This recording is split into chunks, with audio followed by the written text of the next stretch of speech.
Hello and welcome to another edition of Another Book Review. This week I'll be reviewing Rachel Kushner's novel, The Flamethrowers.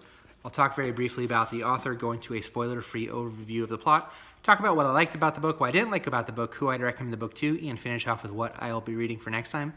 Rachel Kushner is an author who has published, I believe, 3 novels at this point. She's published a short story collection as well as an essay collection.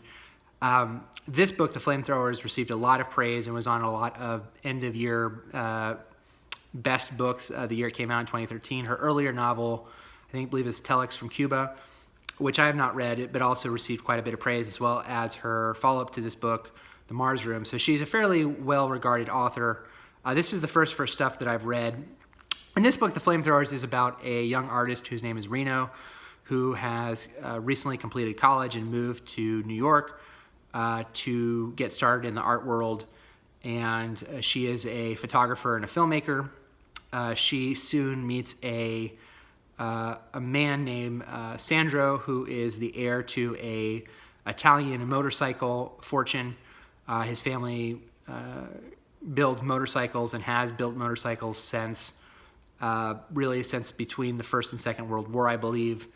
And the book is really an examination of Reno in this world of artists in the mid-'70s. The book spans basically from 1975 to, I think the book ends chronologically in the blackout of 77. So in some ways, this book kind of touches on the same time period as City on Fire. In some ways, it's actually a pretty interesting comparison to that. This one is more focused on the art world, which is very insular, and there's a small group that she ingrates herself with. Sandro, his close friend, whose name is Ronnie, the kind of hangers-on of this art world, and she herself, Reno, also races motorcycles. At one point, as part of an art project, goes to the Salt Flats and races a motorcycle, and as part of kind of an art piece that she's doing. The plot is a little bit difficult to describe, but essentially is somewhat aimless. It's really her and her interactions with her boyfriend and his interactions with his family. At one point, they go over to Italy where she meets his family. And at that time, there's also a anti-fascist or anarchistic movement going on in Italy.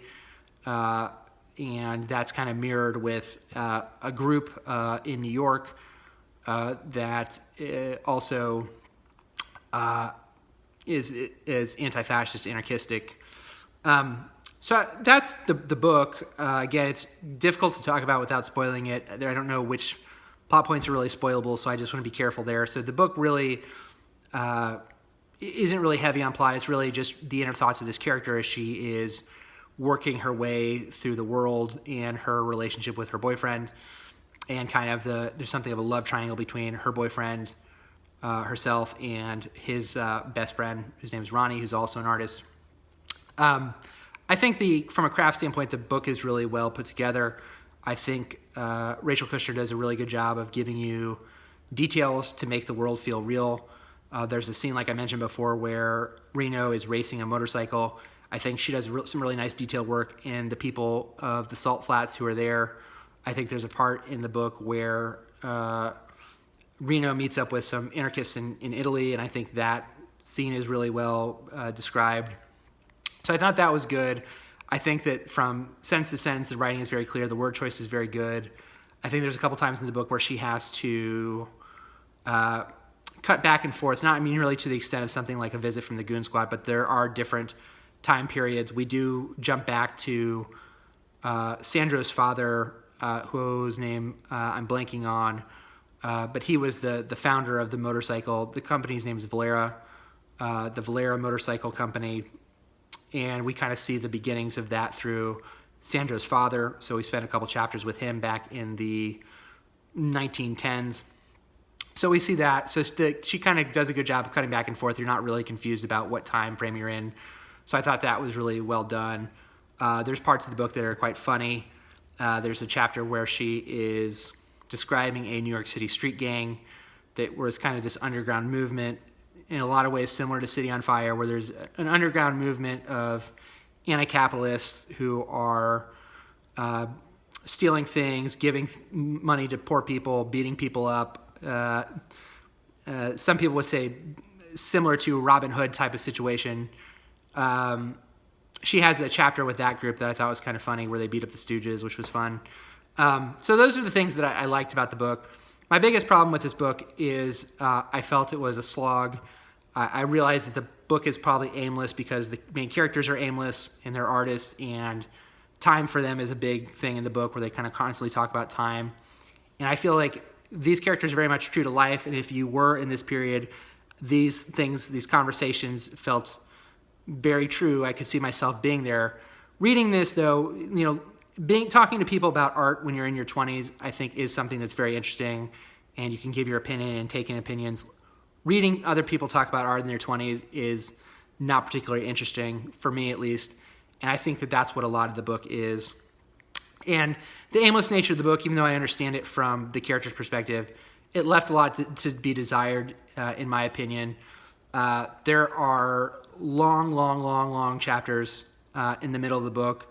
The chapter where they go to Italy just felt like it kept going on and on and on and on. So there are a lot of pacing issues with this.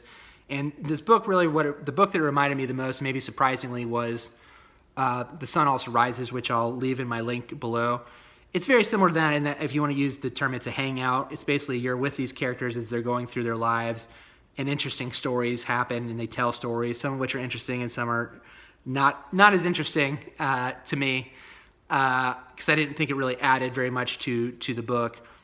But it very much is in that vein. And so the difference in this book is 400 pages, and The Sun Also Rises is half that much.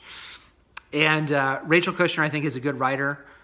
Rachel Kushner is not Ernest Hemingway, at least not yet.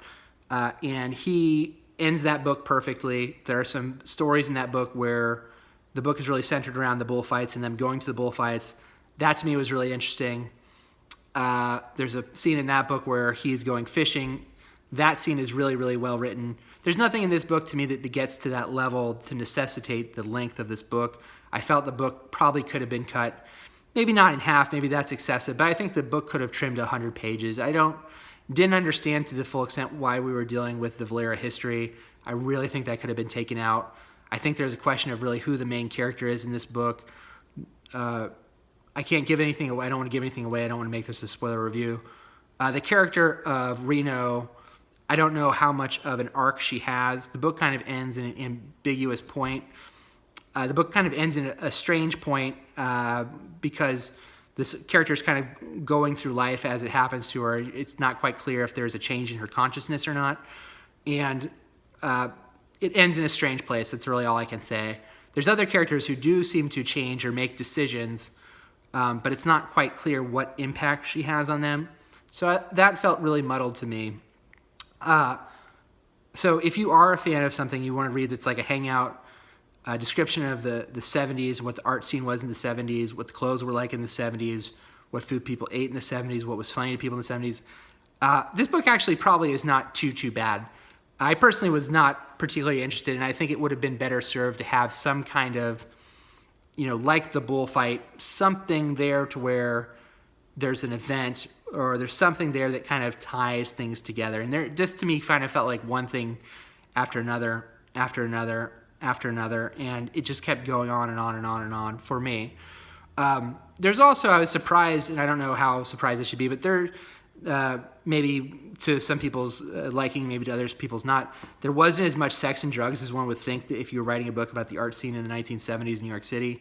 So it was surprisingly mild for that. So I just want to throw that out there if that's something that usually is something that may be a sore point for people.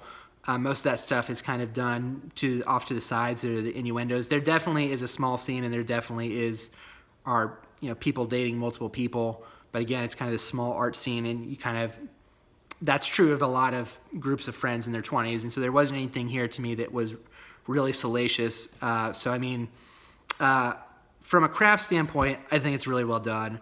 From a storytelling standpoint, I think it leaves a lot to be desired. Part of me wishes she had followed other characters in the book, but part of me really, I think, if she had trimmed 100 pages of this, I think it maybe would have retained some of the charm without feeling like so much effort. But that's the kind of book that you're looking for, is something that's similar to The Sun Also Rises, where you're with these characters, you're hanging out with them, you're kind of going with the flow as they go through their lives. It's not bad. There's, like I said, the parts of it that felt grafted on the Valera history stuff, I don't know if that was super necessary. To me, it kind of took away from the purpose of the main character. It ends in kind of a strange place. But from a craft standpoint, I think there's a lot there to admire. So that's Rachel Kushner, The Flamethrowers. Next time I'm going to be reading A History of WeWork, The Cult of We. Will be a nonfiction book. Till next time, I'll go ahead and throw that link below if you want to see the review of The Sun Also Rises that I've done for the channel. If you have read The Flamethrowers and felt differently about this book, I would actually be really interested in hearing different opinions about it. If you think I missed something, or if you think I'm way off base, like I said, I think from a craft standpoint, it was really well done. I just felt like there are different parts of it that don't really seem to gel to tell a compelling story, or to give me thematically an understanding of like what the point of the book was. But if I'm wrong, let me know. And that's The Flamethrowers. I'll leave my Twitter handle below. If you enjoyed the video, please like it. If you haven't subscribed to the channel, please subscribe. Till next time, bye.